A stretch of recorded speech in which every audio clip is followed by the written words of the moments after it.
Saudação de paz a todos, estamos aqui mais uma vez para juntos estudarmos a palavra de Deus. Todos que me acompanham são sabedores que os meus estudos estão ligados à revista da Escola Bíblica Dominical, publicado pela CPAD, Casa Publicadora das Assembleias de Deus. E o primeiro trimestre do ano de 2025 traz consigo este tema: em defesa da fé cristã. A lição de número 2 é a lição ao qual nós vamos estar estudando no decorrer dessa semana, que traz também consigo o seguinte tema: somos cristãos.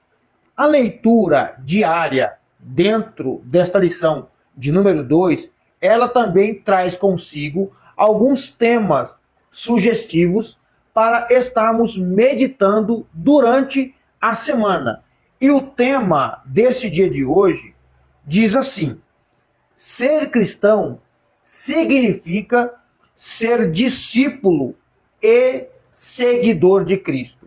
O versículo-chave para a nossa meditação, para a nossa reflexão ou para o nosso estudo está no livro de Atos dos Apóstolos, capítulo de número 11 e versículo de número 26, que diz assim: tendo encontrado, levou-o para Antioquia, e por todo um ano se reuniram naquela igreja e ensinaram numerosa multidão em Antioquia. Foram os discípulos pela primeira vez chamados de cristãos. No capítulo 11 de Atos dos Apóstolos, nós vamos contemplar a dispersão dos discípulos, dos cristãos, devido à morte de Estevão.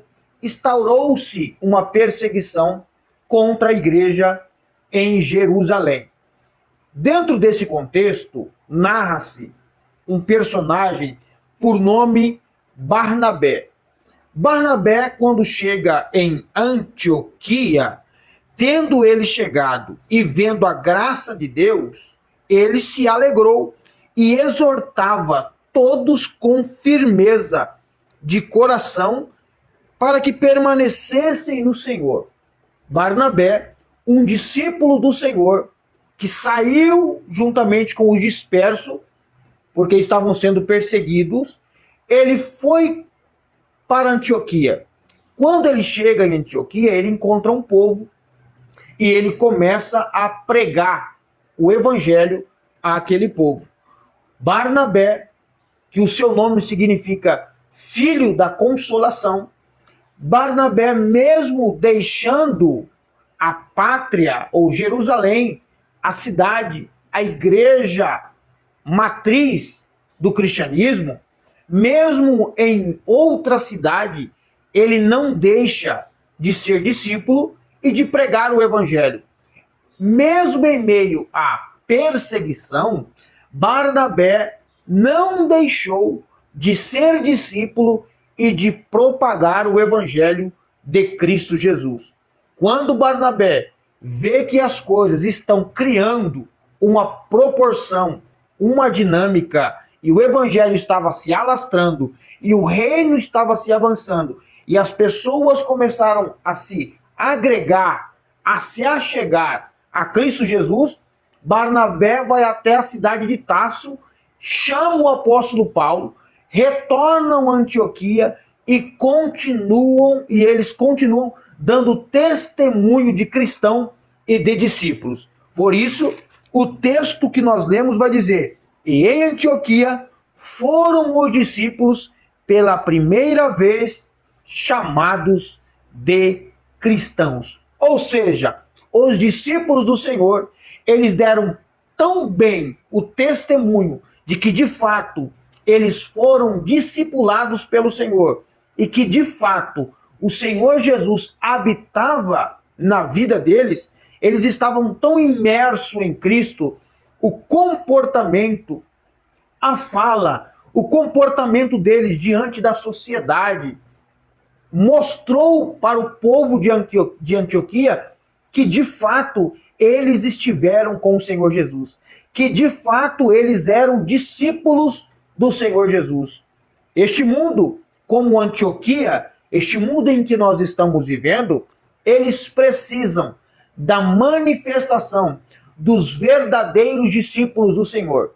Este mundo, como o povo de Antioquia, precisam ver, de fato, os discípulos do Senhor Jesus, que são a luz deste mundo e o sal dessa terra, para que as pessoas olhem para nós e dê bom testemunho de nós, assim como deram de Barnabé e do apóstolo Paulo, dizendo: estes verdadeiramente são cristãos. O nosso testemunho, muitas das vezes, fala mais alto do que a nossa pregação. O nosso testemunho de vida diante de uma sociedade grita, ressoa mais alto aos olhos e aos ouvidos do que a nossa pregação. Nós temos um desafio neste mundo em que vivemos: darmos testemunhos de fato de que somos cristãos e discípulos do Senhor Jesus. Um discípulo, ele não tem vontade própria. Um discípulo, ele é discipulado pelo Senhor para seguir conforme o aprendizado do seu Senhor. Um discípulo, ele tem uma missão em repassar para frente aquilo que ele aprendeu, de viver na prática e verbalizando o assunto ou estudo ao qual ele aprendera do seu mestre. Nós, como discípulos do mestre por excelência, temos uma missão: darmos bom testemunho de cristão para essa sociedade. Essa sociedade precisa enxergar Cristo em nós. Essa sociedade precisa ver Cristo em nós. Por quê? Nós, a Igreja de Cristo, somos a esperança para este mundo caído. Não deixe de cumprir a sua missão. Seja um discípulo do Senhor, independente da situação ou das circunstâncias em que você encontra. Não se abale. Seja um exímio cristão, um exemplo de um discípulo do Senhor. EBD, uma escola onde você cresce de forma intelectual e espiritual. A sua vida é uma dádiva divina. Não desperdice ela com os prazeres deste mundo. Faça a sua vida valer a pena. Viva ela a cada minuto, segundo e centésimo, para única e exclusivamente para a glória de Deus. Um abraço do seu irmão em Cristo, Ed Carlos Campos.